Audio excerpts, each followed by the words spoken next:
தினம் ஒரு ஜெபம் என்கிற ஜெப வேலைக்கு நேராக இயேசு கிறிஸ்துவின் நாமத்தினாலே உங்களை வாழ்த்தி வரவேற்கிறேன். இன்றைய நாளில் ஜெபத்துக்காக நாம் தெரிந்து கொண்ட வசனம் சங்கீதங்களின் புஸ்தகம் 6வது சங்கீதம் வசனம் 4. திரும்பும் கர்த்தாவே, என் ஆத்துமாவை விடுவியும், உம்முடைய கிருபையின் நிமித்தம் என்னை இரட்சியும். நாம் யாவரும் கண்களை மூடி தேவனை நோக்கி ஜெபிப்போம். எங்களை நேசிக்கிறதான நல்ல தகப்பனே, இந்த நாளுக்காக ஸ்தோத்திரம் ஆண்டவரே. ஆம் ஆண்டவரே, இந்த நாளில் கர்த்தர் எங்களுடைய ஆத்துமாவை விடுவிக்கும்படியாய், எங்களை ரட்சிக்கும்படியாய் இந்த நாளில் ஆண்டவரே எங்களுடைய குடும்பத்திலே கர்த்தர் இறங்கி வந்திருக்கிறபடினால் உமக்கு ஸ்தோத்திரம் ஆண்டவரே.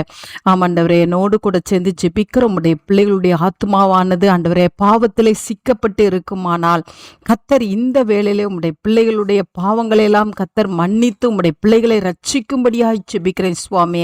ஆண்டவரே உமக்கு ஸ்தோத்திரம். ஒருவேளை அக்கிரமத்தினாலே ஆண்டவரே சாபத்தினாலே ஆண்டவரே கட்டப்பட்டவர்களாய் இருப்பார்களானால் கர்த்தருடைய ஆண்டவரே விலையேறப்பெற்ற இரத்தமானது உம்முடைய பிள்ளைகளை விடுவிக்கும்படியாய் ஜெபிக்கிறேன் சுவாமி. உம்முடைய பிள்ளைகளை கர்த்தர் ரட்சித்தருளும்படியாய் ஜெபிக்கிறேன் சுவாமி. அது மாத்திரமல்ல ஆண்டவரே, ஆத்துமாவிலே வியாகுலத்தோடு ஆத்துமாவிலே பாரத்தோடு ஆத்துமாவிலே மன சஞ்சலத்தோடு கூட உம்முடைய பிள்ளைகள் இருப்பார்களானால் கர்த்தாவே இன்றைய நாளிலே கர்த்தர் உம்முடைய பிள்ளைகளுக்கு இறங்கி ஆண்டவரே உம்முடைய பிள்ளைகளுடைய ஆத்துமாவை கர்த்தர் விடுதலையாக்கும்படியாய் ஜெபிக்கிறேன் சுவாமி. ஆத்துமாவிலே ஒரு கலிகூர்தல் உண்டாகத்தக்கதாய் ஆண்டவரே, ஆண்டவரே ஆத்துமாவிலே ஒரு பலன் கிடைக்கத்தக்கதாய் ஆண்டவரே இன்றைக்கு உம்முடைய பிள்ளைகளுடைய துயரத்தெல்லாம் எடுத்து போட்டு சுவாமி, ஆண்டவரே பெருமூச்செல்லாம் எடுத்து போட்டு சுவாமி, ஆண்டவரே உம்முடைய பிள்ளைகளுக்கு கர்த்தர் விடுதலையாக்கும்படியாய் ஜெபிக்கிறேன் சுவாமி.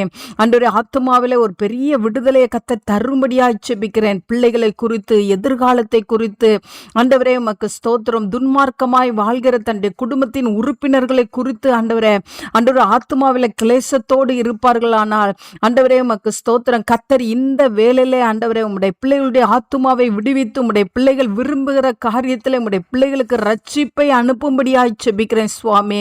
ஆண்டவரே உமக்கு ஸ்தோத்திரம், உமக்கு ஸ்தோத்திரம். இந்த ஆத்துமானது ஆண்டவரே அப்பா பலன் அடையட்டும், கிறிஸ்து கொடுக்கிற பலத்தினாலே நிரப்பப்படட்டும். இந்த ஆத்துமாவிலே வேத வசனத்தினாலே நிரப்பப்படட்டும். இந்த ஆத்துமாவிலே சந்தோஷத்தினாலே நிரப்பப்படட்டும் ஆண்டவரே. ஒவ்வொருடைய ஆத்துமாவும் இன்றைக்கு பலனடையத்தக்கதாய், ஒவ்வொருடைய ஆத்துமாவும் தேவனுடைய கிருபையினாலே ரட்சிக்கப்படத்தக்கதாய் இன்றைக்கு கர்த்தருடைய வல்லமை இறங்கி ஒவ்வொருவருடைய குடும்பத்தில் இருக்கிற ஒவ்வொருவரையும் பலப்படுத்துகிறபடினாலும் உமக்கு ஸ்தோத்திரம். இயேசுவின் மூலம் ஜெபிக்கிறேன் நல்ல பிதாவே. ஆமேன், ஆமேன்.